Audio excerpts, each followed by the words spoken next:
Esprit Wise, la rubrique aventure de la bande AD+. Esprit Wise, c'est un rendez-vous en partenariat avec la jeune marque française de vêtements de course technique Wise basée à Annecy, dans laquelle on vous parle de course à pied sans dossard, de off, d'itinérance et de voyage en courant. Dans ce segment de l'émission, nous vous racontons des histoires inspirantes d'athlètes qui se lancent ou qui réalisent des projets aventureux sans forcément parler de performance. C'est la rubrique des pas de côté en sentier et on espère pourquoi pas vous donner de belles idées. Depuis que j'ai eu la chance de voir le film documentaire Across Norway des frères Corentin et Florie Roux, j'ai envie de vous en dire deux mots. Les deux frangins sont des athlètes élites. Leur spécialité, c'est la course d'orientation. Corentin est en équipe de France et Florie est un visage connu du trail, un de tes partenaires maintenant aussi, Blandine chez Kipron. Il a notamment terminé troisième de l'épreuve du 20 km du Chianti by UTMB ce week-end et il est reconnu pour ses aptitudes exceptionnelles comme caméra runner, comme on dit en bon français, ces athlètes qui courent avec une caméra pour filmer l'avant des courses sur les retransmissions en direct. Florie est l'un des meilleurs dans le genre. Mais bref, en 2022, Corentin et Florie se sont lancés un gigantesque défi, traverser la Norvège à pied, en orientation, en semi-autonomie, du sud jusqu'au nord, soit la plus grande traversée en orientation au monde. Ça représente 2800 km et 72 000 mètres de dénivelé positif, j'ai arrondi. Ils ont parcouru uniquement à l'aide de cartes, donc sans GPS, en 83 jours. Leur objectif, c'était d'arriver au Cap Nord en moins de 100 jours. Ils ont très souvent navigué hors sentier. Parfois, ils ont dû se rendre à l'évidence que les ponts qui figuraient normalement sur leur carte n'existaient pas en réalité pour traverser une rivière ou un torrent. Ça donne des images folles. Ils ont vécu une expérience plus grande que nature, d'autant que les conditions météo ont souvent été atroces, avec de la pluie, de la neige, du vent, assez peu de soleil finalement sur les 83 jours. C'est une aventure qui requiert une grande exigence et un esprit de solidarité, mais aussi une capacité à bien s'entendre et partager la vie d'une même personne 24 heures sur 24 pendant 83 jours, presque 3 mois, même quand il s'agit de son frère, c'est pas évident. À la limite, physiquement, c'est parfois plus facile qu'humainement.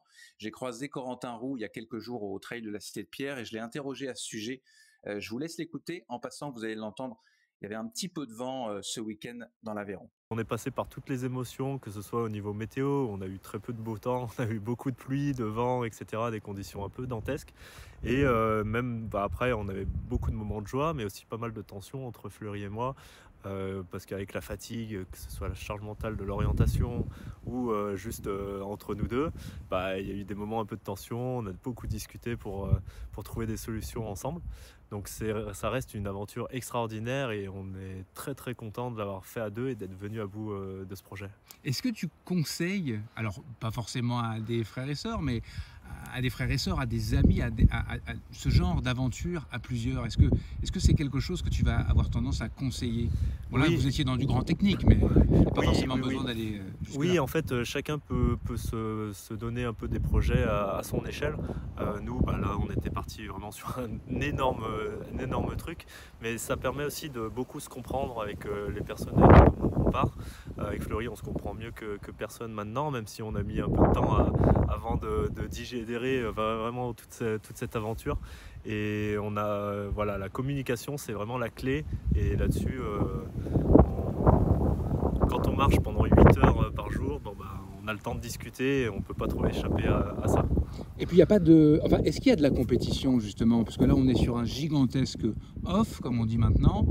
Est-ce qu'il y a quand même un sentiment de compétition à travers cette aventure-là? Oui, parce qu'au départ on était parti sur 100 jours et l'objectif, après on essayait de gratter de plus en plus de jours pour arriver le plus vite possible. Donc au final on a fini en 83 jours, donc on allait beaucoup plus vite que nos prévisions.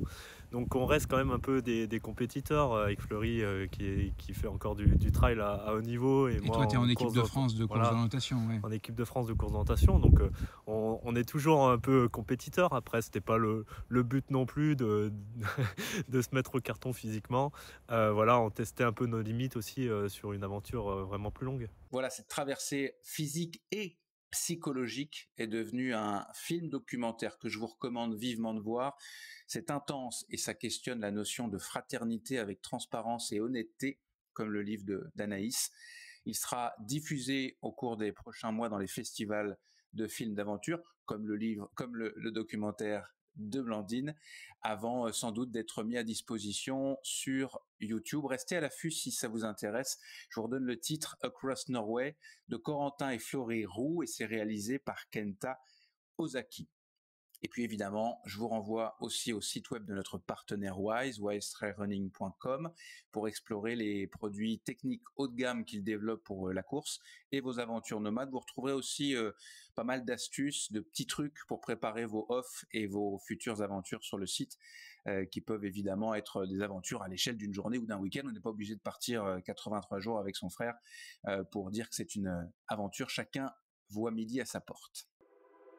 La bande à des plus, présentée par Nicolas Ferret.